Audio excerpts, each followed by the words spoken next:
శివానందలహరి 95వ శ్లోకం. అతి మృదులౌ మమ చరణౌ అతి కఠినం తే మనోభవానీశ ఇతి విచికిత్సాం సంత్యజ శివకథమాసీద్గిరౌ తదా ప్రవేశః. తాత్పర్యము: ఓ పార్వతీపతి, ఈశ్వర, నీ పాదములు అత్యంత మృదులములు, నీ మనస్సు అత్యంత కఠినమైనది. అక్కడ నివసించడం ఎలా అనే సందేహాన్ని నీవు విడిచిపెట్టు. అలాంటి సందేహమే నీకు ఉన్నట్లయితే కఠినమైన కైలాస పర్వతం ఆ విధంగా నీకు ఎలా నివాసమైంది?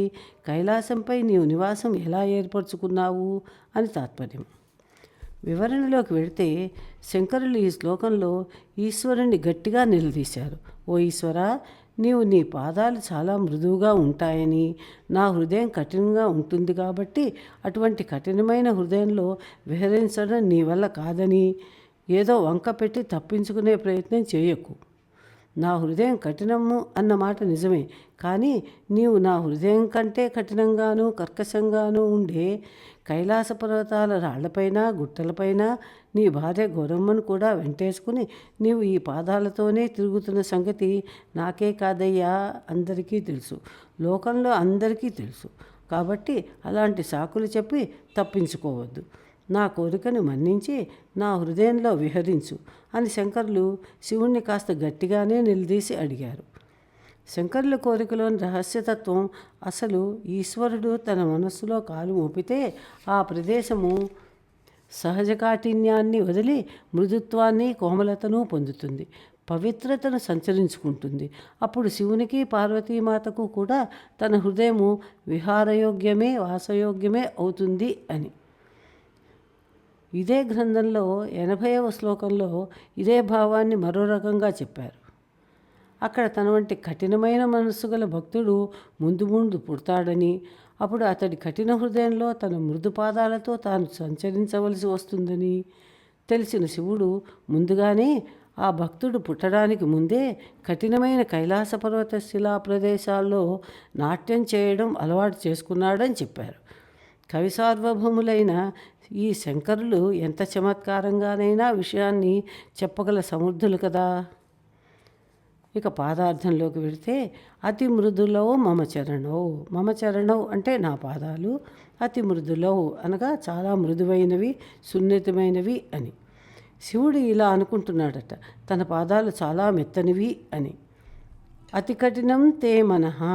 తే మనః అంటే నీ మనస్సు, అతి కఠినం అంటే చాలా కర్కశమైనది అని.